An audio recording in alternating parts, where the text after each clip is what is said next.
ಎಷ್ಟರಪ್ಪ ಬೇಕು ನಿಮ್ಗೆ 136 ಜನ ಇರೋ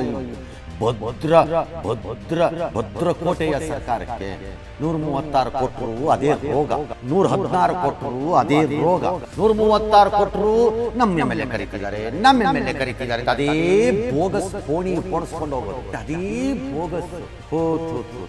ಏನ್ ಸರ್ಕಾರಗಳು ಏನು ಅನ್ನ ತಿಂತೀರಾ ಈ ಪರಿಷ್ಕರಣೆಯಲ್ಲಿ ತೊಡಗಿರೋರು, ಅಥವಾ ಬೇರೆ ಏನಾದ್ರು ಸ್ಪೆಷಲ್ ಫುಡ್ ಇದೆಯಾ ನಿಮ್ಗೆ? ಪದೇ ಪದೇ ಹೇಳಿದರೂ ಕೇಳಿಸಿಕೊಳ್ಳದ ರಾಜ್ಯ ಸರ್ಕಾರಕ್ಕೆ ಯಾರು ಏನೂ ಮಾಡಲಿಕ್ಕಾಗಲ್ಲ. ಕಿವುಡ ಆಗಿಬಿಟ್ರೆ ಹಾಗೆ. ಕಳೆದ 8-9 ತಿಂಗಳಿನಿಂದ ಈ ಸರ್ಕಾರ ಒಂದಲ್ಲ ಒಂದು ವಿಷಯಗಳ ಮೇಲೆ ಬರೀ ಡಿಫೆನ್ಸಿವ್ ಪೊಸಿಷನ್ಗೆ ಹೋಗಿ ವಿವಾದಗಳನ್ನು ಮೈ ಮೇಲೆ ಎಳ್ಕೋತಾ ಒದ್ದಾಡ್ತಾ ಇದೆ ಅಂತ ಹೇಳಿದ್ರೆ ಕೇಳಲ್ಲ ಯಾರುವೆ. ಮಧ್ಯದಲ್ಲಿ ಗ್ಯಾರಂಟಿ ಗಲಾಟೆ ಬೇರೆ. ಈಗ ಹೊಸದೊಂದು ಸಾಲದು ಅಂದ್ಬಿಟ್ಟು BPL ಎಳ್ಕೊಂಡಿದೆ. ಸರ್ಕಾರ ಆರ್ಥಿಕವಾಗಿ ಕಂಗೆಟ್ಟಿದೆಯಾ ಅನ್ನೋ ಸಹಜ ಪ್ರಶ್ನೆಯನ್ನು ಹುಟ್ಟಿಸುವಂತಹ ವಿವಾದ ಇದು.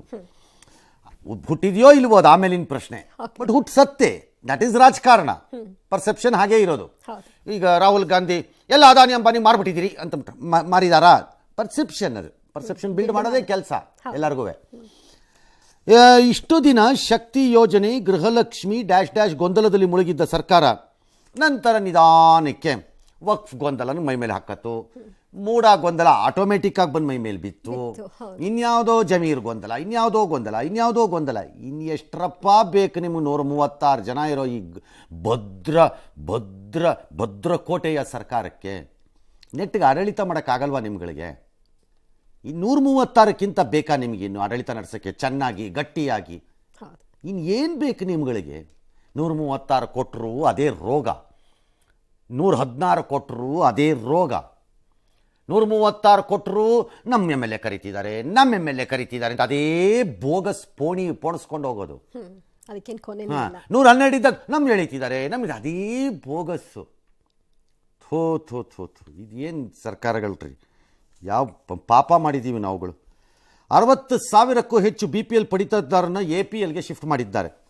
ಏನಕ್ಕೆ ಕೈ ಹಾಕಿದ್ದೀರಿ ಅಂದರೆ you want to save money. ಅದರಲ್ಲಿ ಏನು ಅನುಮಾನನೇ ಇಲ್ಲ. ಅದರಲ್ಲಿ ಇಲ್ಲ ನಮ್ಮ ಹತ್ರ ಫುಲ್ ದುಡ್ಡಿದೆ ಅಂದರೆ ಕಾಣಿಸ್ತಿದೆ. ಸುಮ್ಮನೆ ಬಿಡ್ತಾರೆ. ಮಾತಾಡೋದು ಮಾತ್ರ ಬುರುಡೆ ಮಾತಾಡ್ತಾರೆ. 3 ಲಕ್ಷ ಕೋಟಿ ಬಜೆಟ್ಟು, 4 ಲಕ್ಷ ಕಟ್ತೀವಿ ಟ್ಯಾಕ್ಸು, 66 ಲಕ್ಷ ಕಟ್ತೀವಿ, ಬರೀ ಬುರುಡೆ. ಯಾಕೆ ಹಾಗಾಯ್ತು ಹಾಗಾರೆ? ವೈ? ಯಾಕೆ ಈ ಪರಿಸ್ಥಿತಿಗೆ ಯಾಕೆ ಬಂತದು? ನೀವೇ ಕಾರಣ.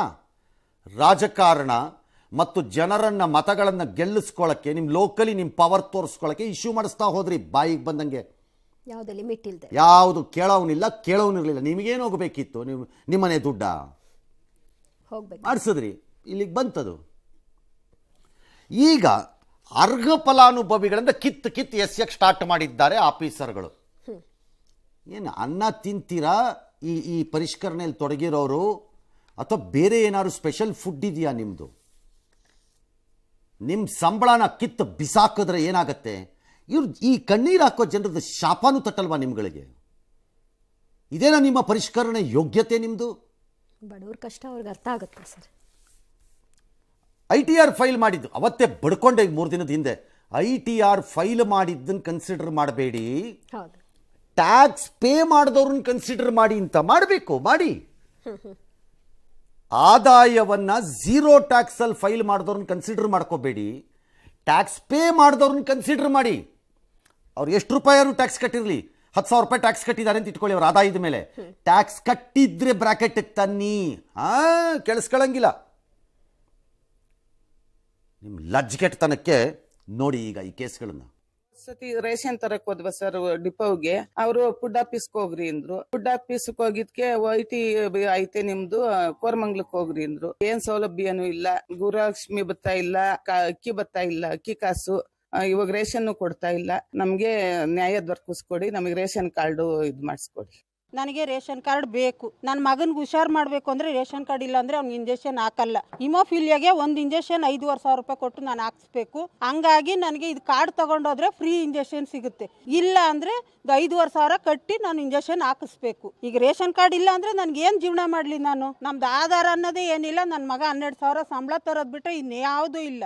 ನಮಗೆ BPL ಕಾರ್ಡ್ ತೆಗೆದ್ಬಿಟ್ಟು ಭಾಳ ತೊಂದರೆ ಅನುಭವಿಸ್ತೀವಿ ಸರ್. ಒಂದು ಹೊತ್ತಿನ ಊಟಕ್ಕೂ ನಮ್ಗೆ ನ್ಯಾಯ ಕೊಡಿಸಿ. ಯಾರವ್ವ ನ್ಯಾಯ ಕೊಡಿಸ್ಬೇಕು? ಟಿ ವಿನ, ಪೇಪರ, ಸರ್ಕಾರ ಯಾರು? ರಾತ್ರಿ 7 ಗಂಟೆಯಿಂದ ಮನೆಯಲ್ಲ ಪಿತ್ತಪ್ಪಿ ಟಿ ವಿ ಇದ್ರೆ ಏನಮ್ಮ ನೋಡ್ತೀಯಾ? ಸೀರಿಯಲ್ಗಳು. ಹೋಗೋ ಕೇಳು. ಇಲ್ವಾ? ನೀವು ಓಟ್ ಹಾಕಿದೀಯಲ್ಲ ಅವ್ರನ್ನ ಕೇಳು. ಯಾಕೆ ಹಿಂಗೆ ಮಾಡಿದೆ? ಯಾರು ನ್ಯಾಯ ಕೇಳ್ತಿದೀಯ ತಾಯಿ? ಅಥವಾ ನಿನಗೆ ನ್ಯಾಯ ಕೊಡ್ಸಕ್ಕಿಲ್ಲಿ ಯಾವನ ಅರ್ಜೆಂಟಾಗಿ ಕ್ಯೂಲ್ ನಿಂತ್ಕೊಂಡವನೇ ಬಂದು? ಅವ್ರ ಆಸಕ್ತಿಗಳೇ ಬೇರೆ ಇದೆ. ಎಸ್. ಇನ್ನು ಯಾಕೆ ಇದಾಗಿದ್ಯಾಕೆ? ಸ್ವಾತಂತ್ರ್ಯ ಬಂದು 75 ವರ್ಷ ಆದಮೇಲೆ BPL ಕಾರ್ಡ್ಗಳು ರೈಸ್ ಆಗ್ತಾ ಯಾಕೆ ಹೋಯ್ತು? ಅಭಿವೃದ್ಧಿ ಆಗ್ತಿರೋ ಭಾರತದಲ್ಲಿ ಬಡತನ ಇಳೀತಾ ಬರಬೇಕಾಗಿತ್ತಲ್ಲ, ರೈಸ್ ಆಗ್ತಾ ಯಾಕೆ ಹೋಯ್ತು? There are 2 types of cards bogus ಅಲ್ಲಿ.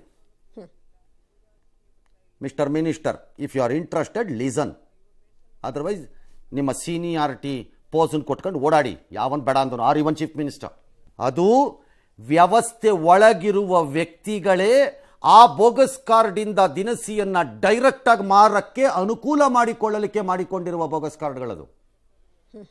ಈಗ ಆಗ್ತಿರೋದು ಬಹುಶಃ ಏನು ಅಂದರೆ, ಈ ಪ್ರಕರಣಗಳನ್ನು ನೋಡಿದ್ರೆ ನನಗೆ ಮೋಸ್ಟ್ಲಿ ಆಫೀಸರ್ಗಳಿಗೆ ನೀವು ಟಾರ್ಗೆಟ್ ಕೊಟ್ಟಿದ್ದೀರಿ, ಇಷ್ಟಿಷ್ಟು ಕಾರ್ಡ್ ಇಳಿಸ್ಬೇಕೀಗ ಅಂತ. ಅವರು ವ್ಯವಸ್ಥೆ ಒಳಗಡೆ ಕಳ್ಳರು, ಕಿರಾತಕರು ಆ ಬೋಗಸ್ ಕಾರ್ಡ್ ಹೆಸರಲ್ಲಿ ಹಂಗಂಗೆ ತಗೊಂಡು ಹಂಗಂಗೆ ಮಾರ್ಕೊಳಕ್ಕೆ ಇಟ್ಕೊಂಡಿದಾರಲ್ಲ, ಅದನ್ನು ಉಳಿಸ್ಕೋತಿದ್ದಾರೆ. ಸಿಕ್ದವ್ರದ್ದು ಕಿತ್ತಾಕ್ಬಿಟ್ಟು ಟಾರ್ಗೆಟ್ ತೋರಿಸ್ತಿದ್ದಾರೆ ಅಂತ ನಂಗೆ ಡೌಟ್ ಇದೆ. ಸುಲಭ ಅಲ್ಲ ಈ ಅಮಾಯಕ. ಡೌಟ್ ಇದೆ ನನಗೆ, ಅನುಮಾನ. I am not saying somebody has done it. ಅದಲ್ಲ ಅನ್ನೋದಾದ್ರೆ ಪ್ರೂವ್ ಮಾಡಿ ನೋಡ್ತೀನಿ. ಸುಮ್ಮನೆ ಬುರುಡೆ ಬಿಟ್ಕೊಂಡು ಆ ಸರ್ಕಾರ ಈ ಸರ್ಕಾರ, ನಾವು ಬಡವರು, ನಾವು ಅಲ್ಟ್ರಾ ಬಡವರು, ನಾವು ಸೂಪರ್ ಬಡವರು ಅಂತ ಬುರುಡೆ ಬಿಟ್ಕೊಂಡು ಓಡಾಡೋದು.